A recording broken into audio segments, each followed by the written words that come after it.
Bismillahirrahmanirrahim. Assalamualaikum warahmatullahi wabarakatuh. Baiklah, kali ini saya akan menjawab pertanyaan dari soal ujian akhir semester mata kuliah Ushul Tafsir wa Qawaiduh. Yang pertama, kaidah-kaidah mengenai asbabun nuzul, yaitu ada 6. Yang kaidah pertama yaitu al-qaulu fil asbabi mauqufun 'ala naqli was sama'i. Maksud dari kaidah ini adalah sumber pendapat mengenai asbabun nuzul harus berdasarkan riwayat dari sahabat dan mendengarkan langsung dari mereka, serta tidak boleh dari hasil ijtihad, karena mereka yang menyaksikan langsung proses turunnya wahyu dan sebab-sebabnya. Jadi kaidah seperti ini itu tidak perlu dicontoh. Kaidah yang kedua yaitu sababun nuzuli lahul hukmur raf'i, yang mana riwayat yang berkenaan dengan asbabun nuzul mempunyai hukum hadis marfu, yaitu hadis yang disandarkan langsung kepada Nabi SAW. Artinya bisa dibuat hujah. Kemudian kaidah yang ketiga yaitu nuzulul Quran taratan yakunu ma'a takriril hukmi wa taratan yakunu qablahu wal aksu. Maksud dari kaidah ini itu ada 3. Yang pertama, ada ayat-ayat Al-Quran turun bersamaan dengan penetapan dan pensyariatan hukum terhadap umat. Hal ini merupakan hal yang paling lumrah terjadi. Kemudian yang kedua, ada ayat turun duluan sebelum penetapan dan pensyariatan hukum penetapan, namun ayat itu mengandung indikasi bahwa nanti hukum tersebut akan disyariatkan. Yang ketiga, ada penetapan dan pensyariatan hukum dulu, baru setelahnya ayat turun dengan masa yang lama ataupun sebentar. Kemudian kaidah yang keempat yaitu al-aslu adamu tikrarin nuzuli. Maksudnya pada dasarnya suatu ayat itu tidak diturunkan berulang kali.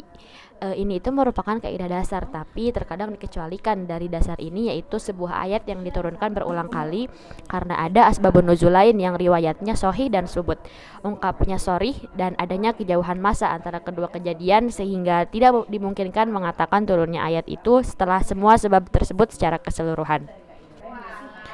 Kemudian kaidah yang kelima yaitu qad yakunu sababun nuzuli wahidan wal ayatun nazilatu mutafarriqatun wal aksu. Maksud dari kaidah ini itu ada 2. Yang pertama, kadang satu sababun nuzul untuk banyak ayat, kemudian yang kedua itu kadang juga sebaliknya, satu ayat mempunyai beberapa asbabun nuzul. Kemudian terakhir kaidah yang keenam yaitu idza ta'addat fiyatu fi sababin nuzul nudhira ila thubuti faqtus yara ala sahih thumma al ibarah faqtus yara ala sharih fa in taqaraba zaman humila ala jami' wa in taba'ada hukimat tikrarin nuzuli awit tarjih. Apabila ada banyak riwayat asbabun nuzul, maka disaring. Yang pertama, dilihat kebenaran riwayatnya atau subutnya, lalu ambil riwayat yang sahih. Yang kedua, lihat ungkapannya, lalu ambil ungkapan yang sharih atau jelas. Kemudian soal nomor 2 yaitu apakah yang dimaksud dengan pendekatan tafsir linguistik dan kaidahnya. Jadi kata linguistik sendiri itu berasal dari bahasa Latin lingua yang berarti bahasa. Dan linguistik adalah ilmu tentang bahasa atau ilmu yang menjadikan bahasa sebagai objek kajiannya. Ilmu linguistik sendiri juga sering disebut linguistik umum, yang mana ilmu linguistik tidak hanya mengkaji sebuah bahasa saja, melainkan mengkaji seluk-beluk bahasa pada umumnya.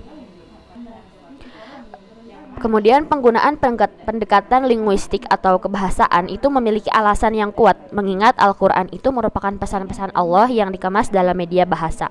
Jadi cara atau metode paling besar dalam memecahkan pesan-pesan tersebut adalah mencocokkannya dengan pengetahuan kebahasaan yang secara konvensional telah berlaku dalam kehidupan bangsa Arab, yang mana tanpa bahasa Arab tidak ada yang dapat dipahami dari Al-Quran tersebut.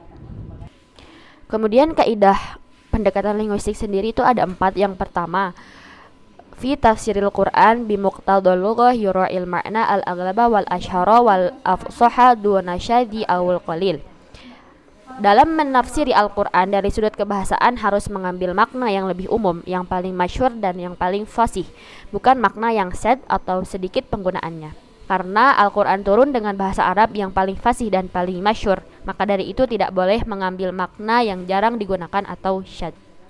Kemudian kaidah yang kedua yaitu qad yatadajabul lafdhatul wahidatul ma'na wal i'raba fayutamassaku bi sihhatil ma'na wa yu'awwalu li sihhatil i'rab. Terkadang satu lafaz itu tarik-menarik antara makna dan i'rab. Pada sebagian tempat memang ada yang tidak sinkron antara makna dan i'rab lafaz. Kemudian kaidah ketiga yaitu kullu ma'na mustanbatu minal Qur'an ghairu jarin 'alal lisanil arabi falaisa minal ulumil Qur'an fi syai'in. Setiap arti yang gali dari Al-Quran yang tidak sesuai dengan lisan orang Arab, maka bukan bagian dari ulum Al-Quran sama sekali, karena Al-Quran itu turun dengan bahasa Arab. Jadi untuk memahami dan menggali maknanya harus mengikuti cara orang Arab. Kemudian kaidah yang keempat, la yajuzu hamlul lafzi kitabi ala istilah hadisin. Tidak diperkenankan membawa lafaz Al-Quran kepada istilah baru. Hal ini karena Al-Quran itu turun dengan lafaz yang maknanya sudah dikenal oleh sahabat pada masa itu. Selanjutnya soal nomor 3, kaidah tersebut merupakan salah satu dari kaidah mantuk, yaitu kaidah yang pertama, idza rataba syari'ul hukma ala wasfin munasibin fa inna dzalika yadullu ala an sabutahu li ajlihi. Yang mana artinya bila syar'i Allah mengungkapkan hukum setelah adanya sifat yang sesuai dengan hukum tersebut, maka hal ini menunjukkan bahwa hukum tersebut ditetapkan karena sifat itu. Kaidah ini termasuk ke dalam kaidah mantuk ghair as-sharih, yaitu mengaitkan hukum dengan suatu sifat yang bila sifat tersebut tidak dijadikan sebagai ilat hukum, maka penyebutannya menjadi tidak berarti. Yang demikian itu tidak mungkin terjadi dalam Al-Quran. Selanjutnya nomor 4, yaitu contoh dari kaidah-kaidah tafsir dengan pendekatan linguistik. Yang pertama, contoh dari kaidah yang pertama yaitu la yadzuquna fiha barda wala syaraba. Yang artinya ayat tersebut mereka tidak merasakan kesejukan di dalamnya dan tidak pula mendapat minuman. Nah, sebagian ulama menafsirkan kata al-baradu dalam ayat tersebut dengan kata naumun, yaitu yang berarti tidur. Makna seperti ini itu sedikit penggunaannya dalam bahasa Arab, sedangkan makna yang masyhur dari kata al-baradu adalah mendinginnya suhu tubuh, sehingga makan tidur tadi tidak memiliki kesesuaian dengan makna awal. Kemudian contoh dari kaidah yang kedua yaitu pada ayat innahu ala raj'ihi laqadir yaumatu blasarair. Pada ayat tersebut terdapat dzaraf atau keterangan waktu yang berupa lafaz yauman. Ketika dilihat dari maknanya, maka dzaraf tersebut berta'alluq atau bersambung pada masdar yang berupa lafaz raja'a, akan tetapi i'rabnya bertentangan dengan penafsiran tadi karena tidak boleh memisah antara masdar yang berupa raja'a dan makmulnya yang berupa yaumun dengan lafaz lain. Sehingga solusinya adalah mendatangkan amil atau fiil yang sama dengan masdarnya tadi. Kemudian contoh dari kaidah ketiga yaitu pada Quran surat An-Nisa ayat ketiga. Fankihu ma taba lakum minan nisa'i matsna wa thulatsa wa ruba'. Pendapat sebagian orang yang mengatakan bahwa seorang laki-laki boleh menikah dengan 9 perempuan merdeka dengan mengambil dalil kata masna, thulatsa dan ruba itu diartikan 2 ditambah 3 ditambah 4. Kemudian contoh dari kaidah yang keempat yaitu makna Qaryah dan Al-Madinah dalam Al-Quran. Keduanya dalam Al-Quran bermakna satu, yaitu negeri. Sedangkan ulama mutaakhirin membedakan antara keduanya. Menurut mereka, Madinah adalah tempat yang luas serta lebih maju peradabannya atau diistilahkan dengan kota. Sedangkan Qaryah adalah tempat yang lebih kecil atau sempit dari Madinah, yaitu diistilahkan dengan desa. Baik, mungkin cukup sekian yang dapat saya sampaikan. Wassalamualaikum warahmatullahi wabarakatuh.